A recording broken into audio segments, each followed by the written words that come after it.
Hey, what's going on guys? Arekkz here, welcome back to another video for Borderlands 3. And today I want to talk about the Maliwan Takedown. We finally have a date for that, plus we also have some pretty cool skins which we can get, or some heads that we can get for the Halloween events as part of the spooky surprise. So in this video I'm going to go over everything you guys need to know. Also, apologies by the way if the audio quality is ever so slightly different to normal.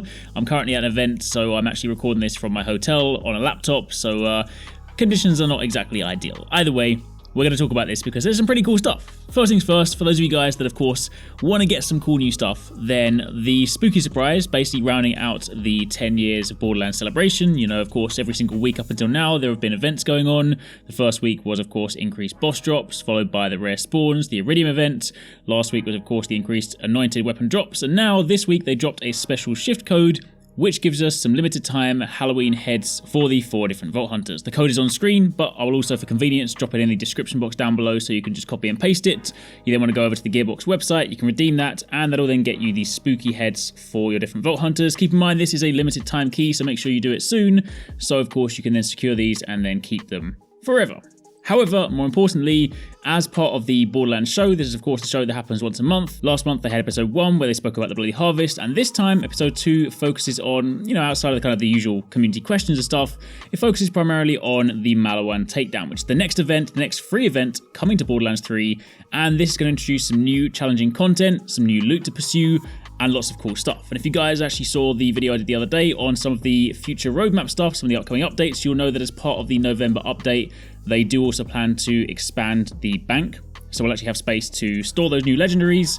They also plan to do other fixes. So, you know, hopefully the timing should be pretty good for that. But top level, what do you need to know? Well, first things first, Maliwan Takedown is dropping at the end of November, November 21st. So we're a few weeks away now, but that is the next thing on the horizon. And much like the Bloody Harvest event, it will also be free. This is not the first DLC, this is just some of the free content they're going to continue adding. However, unlike the Bloody Harvest event, this is not a limited time thing. This will actually be permanent, it'll be added into the game, so once it's added, you can then just do it as often as you want. And it's designed to be a repeatable activity. It's designed to be an endgame activity, typically designed for teams that are level 50. It is also designed as a team activity. While yes, you can technically speaking go into it solo, it is scaled, designed and balanced for a 4-man level 50 team, so keep in mind it is supposed to be the challenging content, the end game stuff, kind of sort of filling the void that we haven't had up until now because we've been missing raid bosses. So this is effectively going to go into that space. Also, for those of you guys that don't necessarily have a pre-made team, then this will also support matchmaking. You'll have public matchmaking, so if you do want to kind of go in and you want to find some people to play with,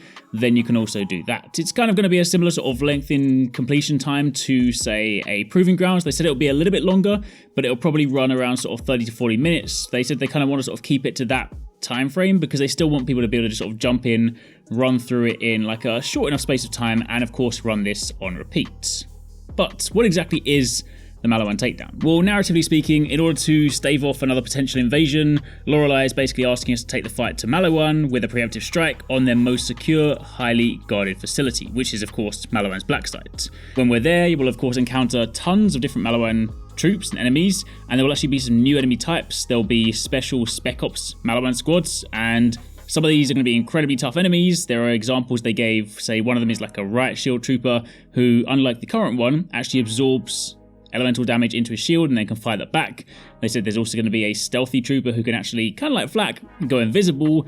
But of course, more importantly, there are also going to be incredibly powerful, challenging bosses. One of those is Wotan the Invincible, a mechanical behemoth who fires barrages of missiles, and he of course does that from behind massive shields, so you're of course going to need to get around that. And on the topic of shields, they did of course say that whilst playing through Maliwan Black Site, there will be new legendary items, there'll be shields, there'll be weapons, there'll be Vault Hunter heads, there might even be trophies, but they did say that specifically this particular takedown, because bear in mind there will be other takedowns, this one specifically, and I guess kind of thematically it makes sense given the mechanical enemies you're fighting, this is definitely going to be one of the places to get the best shields in the game. They said this will of course be one of the main draws of this takedown. Again, you know, there will be guns, they've shown some of them in the Borderlands show, but more specifically, they said the shields are kind of going to be the sort of focal point for this one. There'll definitely be some of the sort of like major take-home items you really want to secure as part of this takedown. They also said that if you are playing this on True Vault Hunter mode, there will also be some additional enemies that you won't see on the normal playthroughs. So of course, if you want the absolute maximum challenge, then there's definitely going to be purpose in doing that. But for the time being, that is kind of what we have on the takedown right now. So again, as a reminder, it'll go live on November the 21st. It's designed to be a 4-player, challenging endgame activity tuned for level 50 teams. It, of course, is going to reward a ton of great loot. Of course, that'll also coincide with the November update, which will be adding a load of other stuff, along with additional bank space. And for those of you guys that want to jump in solo, or of course don't necessarily have a pre-made team, it will also support matchmaking. It'll be free, it'll remain in game indefinitely, so you can run this on repeat to farm the things you want. Either way, that's it for the time being. That's a rundown on the Maliwan's Black site. They said there will be more information shared soon on the kind of run up to launch, so as and when we get more information, I'll be sure to share that with you guys. But for the time being, that is what you need to know. I really hope you guys enjoyed that video. Remember to hit that subscribe button and also click on the little bell icon to turn on notifications so you don't miss my next upload. Also, don't forget, you can check out 269 and Paradise Central streaming over on Twitch 6 days a week. You can find a link to the multi-stream in the description box down below. Be sure to drop by and get involved. Thanks again for watching. Take it easy. Catch you next time. Peace out.